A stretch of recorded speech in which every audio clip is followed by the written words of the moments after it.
Bonjour à tous, je m'appelle Parida. Voilà, aujourd'hui, si je fais cette vidéo, c'est pour révéler un petit peu une injustice que je vis pour le moment. Et j'aimerais bien, au travers de cette vidéo, raconter un petit peu tout ce qui s'est passé. Et au travers de ce témoignage, peut-être que certaines personnes vont aussi se reconnaître et me permettront peut-être d'arriver aussi à récupérer ma fille que j'ai perdu la garde, voilà, déjà bientôt 5 mois. Donc je suis maman de 2 petites filles, une grande fille de 4 ans et demi qui s'appelle Rosalie et d'une autre petite fille de 2 ans qui s'appelle Constance. Je suis séparée du papa de mes filles depuis maintenant 1 an et voilà plusieurs mois de cela, donc au mois d'août, Constance, donc ma plus jeune des 2 filles, a commencé à avoir des bleus qui sont apparus sur son visage. Donc elle avait 18 mois, donc au départ on ne s'est pas trop inquiété. Je vais dire, voilà, des chutes d'enfants quand ils commencent à marcher, ça peut arriver. Et puis les bleus ont commencé à être de plus en plus récurrents, toujours au visage, et assez symétriques, assez importants, ça avait de plus en plus d'ampleur. Et là, j'ai commencé à me dire, mais c'est pas normal, il y a quelque chose qui ne va pas. Et donc j'en ai parlé avec le papa de mes filles. Et dans la discussion, là, on s'est posé la question, est-ce qu'elle est tombée chez toi? Non, moi non plus. Donc voilà, on s'est dit, mais est-ce que ça ne serait pas peut-être une maladie? Donc on s'est rendu à l'hôpital le plus proche de chez nous, on a fait une prise de sang. Et donc la prise de sang n'a rien amené et les médecins de cet hôpital nous ont dit, écoutez, nous on n'est pas capable de vous dire ce que votre fille a, on ne sait pas expliquer pourquoi est-ce qu'elle a des bleus qui apparaissent comme ça au visage. Donc on vous conseille d'aller voir des spécialistes et voilà, de vous tourner vers d'autres personnes. Donc ce que j'ai fait, j'ai pris des rendez-vous pendant septembre et octobre avec d'autres spécialistes. Donc voilà, sans trop avoir de réponse, et puis les bleus continuaient à apparaître. Et puis, début octobre, en fait, pendant une réunion de famille, on venait de fêter l'anniversaire de ma maman, tout le monde venait de retourner, Constance donc commençait un petit peu à pleurer, à se plaindre, elle avait toujours ses bleus, je vais dire, normaux sur le visage, et puis sur 5 minutes de temps, elle a la tête qui a commencé à gonfler, vraiment très impressionnant. Et là, je me suis dit, waouh, c'est quoi ça? Donc, sans hésiter, je me suis rendue de nouveau à l'hôpital le plus proche de chez moi. Et là, je l'ai présentée avec la tête toute gonflée et des hématomes partout sur le visage. Et même dans les oreilles, à l'intérieur des oreilles. À nouveau, les médecins de cet hôpital m'ont dit, écoutez madame, on est incapable de savoir vous dire ce que votre fille a. Et donc, on va vous envoyer vers une clinique qui est spécialisée en pédiatrie, qui est la clinique de l'Espérance à Monténier, donc à Liège, qui aujourd'hui a déménagé et depuis peu se trouve à Montlégia. Et donc voilà, on s'est rendu là-bas en ambulance, on est resté 2 nuits, pendant lesquelles on était en soins intensifs, Constance était surveillée jour et nuit, et puis au bout des 2 jours, on nous a annoncé que voilà, ça semblait être un virus que des enfants de moins de 2 ans attrapent, comme ça. On ne sait pas expliquer pour quelle raison, ni comment, et donc ça se présente sous forme de bleu, et aussi un œdème. Et donc ils ont appelé ça un œdème aigu hémorragique du nourrisson. Donc on est retourné chez nous, on nous a dit voilà, on ne sait rien faire de plus, il n'y a rien à faire, les bleus vont partir tout seuls, la tête va se dégonfler toute seule, et vers l'âge de 2 ans, ça disparaîtra et elle n'aura plus rien. Donc voilà, je suis retournée chez moi au mois d'octobre, puis Constance a commencé à avoir des bleus qui réapparaissaient un petit peu, mais à cette époque-là, on nous avait dit que c'était normal, que ça pouvait réapparaître un petit peu et puis disparaître, mais qu'il ne devait pas y avoir une récidive du gonflement de la tête. Et puis le 19 novembre, de nouveau, Constance a regonflé de la tête. Donc puisque à Monténier on nous avait dit que c'était pas possible, immédiatement j'ai été la représenter aux urgences. Et là, ils nous ont dit, écoutez, ça ne peut pas être le fameux œdème aigu hémorragique qu'on vous avait diagnostiqué, madame, c'est autre chose, donc on va devoir la garder en hospitalisation pour une durée indéterminée et on va chercher après ce qu'elle a. Donc voilà, pendant une semaine, bon, ben, Constance a subi plusieurs examens, des prises de sang, un électroencéphalogramme, des radios, un électrocardiogramme, voilà, sans trop vraiment savoir ce qu'il y avait. Et au bout de cette semaine-là de recherche, les médecins m'ont convoqué, c'était un vendredi. Et un peu dépités, ils m'ont expliqué que voilà, ils ne savaient pas quoi faire. Parce que ils avaient tout, pour eux, tout vu enfin, passé en revue. Et ils ne trouvaient rien, que son bilan sanguin était bon, les analyses, les radios, tout était bon et qu'il n'y avait aucun problème. Donc bah, moi je me suis effondrée, ne sachant pas ce que ma petite fille de moins de 2 ans avait. Et donc je leur ai fait part de différentes choses, que j'étais mal avec ça, que c'était horrible de ne pas savoir ce que son enfant avait. Et donc voilà, le week-end est passé, c'était le papa de mes filles qui prenait le relais. Et puis ben, après ce week-end-là, c'était un lundi, je suis revenue à l'hôpital reprendre le relais auprès du papa.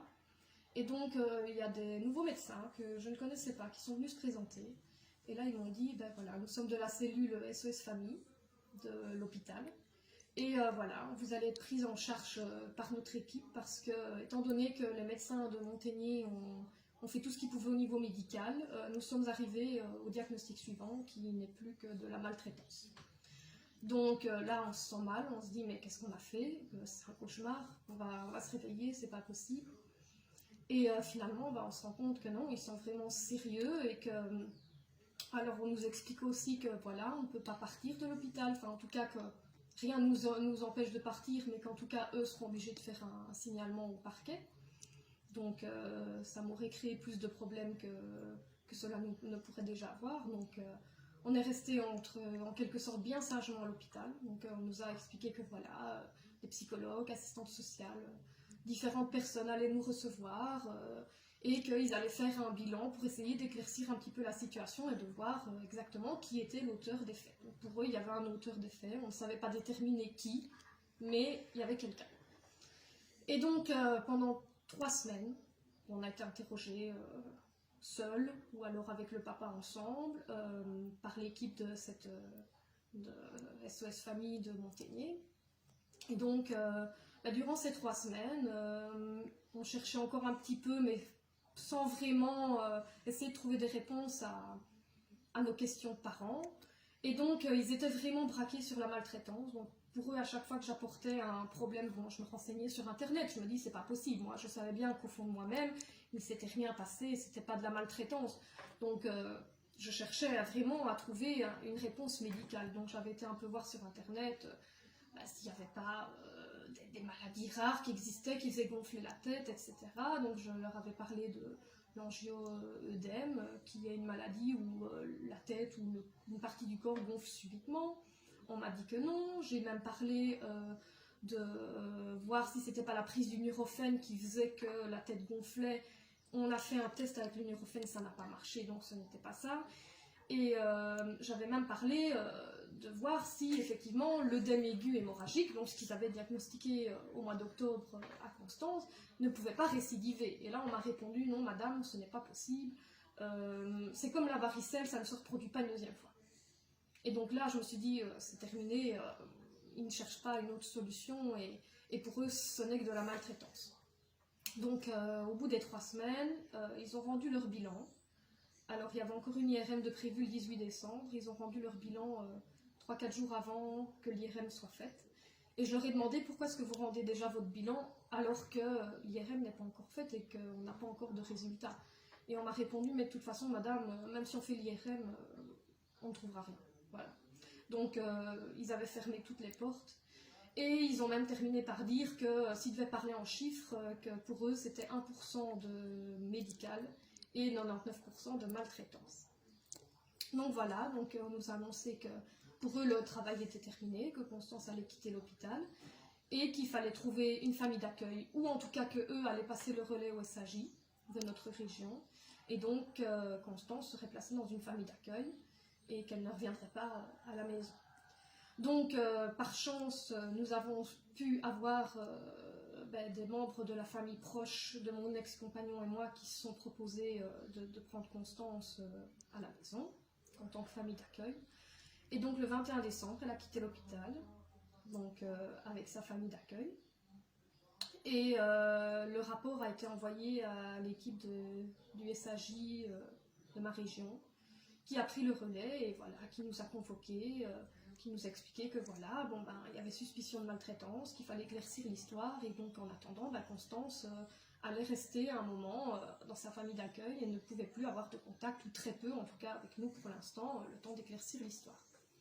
Donc voilà, ben, les fêtes de Noël, je n'ai pas pu avoir Constance, ni pour les fêtes de Saint-Nicolas forcément, puisqu'on était à l'hôpital. Et donc après les fêtes de Noël, au mois de janvier, on a pu avoir un contact avec Constance 1h30 semaine. Donc je me rendais dans la famille d'accueil pour la voir.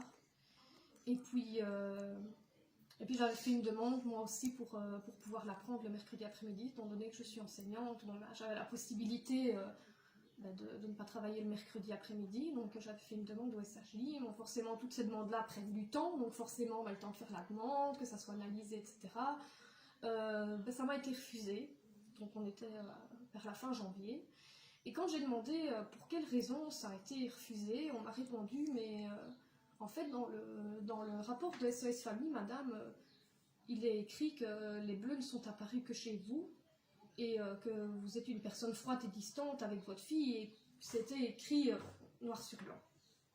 Donc voilà, assez surprise de ce rapport, en quoi je ne voyais pas dans quelles circonstances j'avais entretenu des rapports froidissants avec ma fille. Donc oui, avec eux certainement, mais pas avec ma fille. Et donc vu que les hématomes soi-disant n'apparaissaient que chez moi, ou en tout cas c'était moi qui avais chaque fois été présenter la petite à l'hôpital en urgence, forcément ils en ont déduit que les bleus n'apparaissaient que chez moi, et donc j'étais en quelque sorte incriminée. Donc voilà, je ne me suis pas laissée abattre, j'ai de nouveau refait une demande pour pouvoir avoir Constance le mercredi, accompagnée de ma maman. Le temps que les démarches se fassent, etc., ça a été accepté dans le courant du mois de février, fin février exactement. Et donc ma maman devait chaque fois m'accompagner pour aller chez la gardienne rechercher Constance, revenir à la maison, devoir la surveiller, etc. Donc voilà, c'est quelque chose quand même de pénible et éprouvant de se dire qu'on est maman, on doit être surveillée, quoi. Et alors, pendant ce temps-là aussi, forcément, durant la période que j'étais à Liège, je ne pouvais pas aller en rendez-vous ailleurs. En tout cas, avec Constance, je ne pouvais pas la faire quitter l'hôpital pour avoir un autre avis médical. Donc, une fois qu'elle est sortie de l'hôpital, j'ai repris des rendez-vous. Forcément, ça prend du temps. Et donc, ce n'est que début mars que j'ai pu rencontrer des spécialistes d'autres hôpitaux. Et donc, ici, j'ai déjà 3 avis différents à propos du rapport de Montagnier. Et sur ces 3 avis, 2 personnes se sont déjà quand même manifestées en disant que c'était quand même bizarre que ça soit de la maltraitance, ou en tout cas que ça avait été vite fait. Donc voilà, pour le moment, étant donné qu'il y a l'épidémie et le confinement, ce n'est plus possible d'avoir des rendez-vous avec les spécialistes. Mais j'ai reçu quand même un rapport encourageant d'un hôpital qui avait fait une prise de sang à Constance. Et dans ce rapport, on a quand même trouvé qu'il y avait un déficit de sa coagulation. Donc voilà, on m'invitait à revenir avec Constance après le confinement, refaire une prise de sang pour justement voir s'il y avait bien un problème ou non. Donc je me dis, c'est déjà un pas de plus vers la porte de sortie, mais on en est encore loin. Et donc j'attends aussi les autres spécialistes qui fassent un rapport écrit contradictoire pour pouvoir justement appuyer le fait que ce n'est pas de la maltraitance, mais que c'est bien un problème médical. Donc voilà, donc ici je suis en attente malheureusement, étant donné que l'épidémie et que le confinement m'empêche de prendre des rendez-vous. Et donc ça devient long, ça fait déjà 5 mois, depuis le 19 novembre. Constance, donc je la vois un peu plus depuis parce que voilà, je pense que le SAJ se rend bien compte aussi que voilà, ce n'est pas un problème de maltraitance, mais c'est un problème médical. Et donc ici, si je fais ce témoignage, donc c'est aussi pour voir, parce que je pense qu'il faut en parler. Je pense pas qu'il faut rester enfermé dans sa bulle et ne rien dire et garder ça secret. Et je pense que je ne suis pas la seule à avoir vécu ce genre de choses, parce que quand j'en parle avec des personnes, des collègues, que je rencontre des gens, et que je parle de mon histoire, mais ils me disent ah mais oui, mais moi aussi je connais quelqu'un qui a vécu ceci, ou en tout cas cela. Et donc je me dis, ce sont encore des maladies très peu connues, ce sont des maladies rares, et beaucoup de gens ne savent pas que le fait d'avoir des bleus qui apparaissent sur le corps d'un enfant, que ce soit le visage ou ailleurs, c'est pas forcément de la maltraitance, et ça peut être une maladie.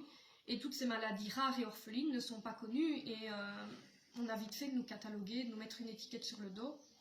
Et aujourd'hui, mon regret le plus profond, c'est d'être retournée dans cet hôpital à Liège, qui ne nous a pas pris au sérieux, qui ne m'a pas entendu.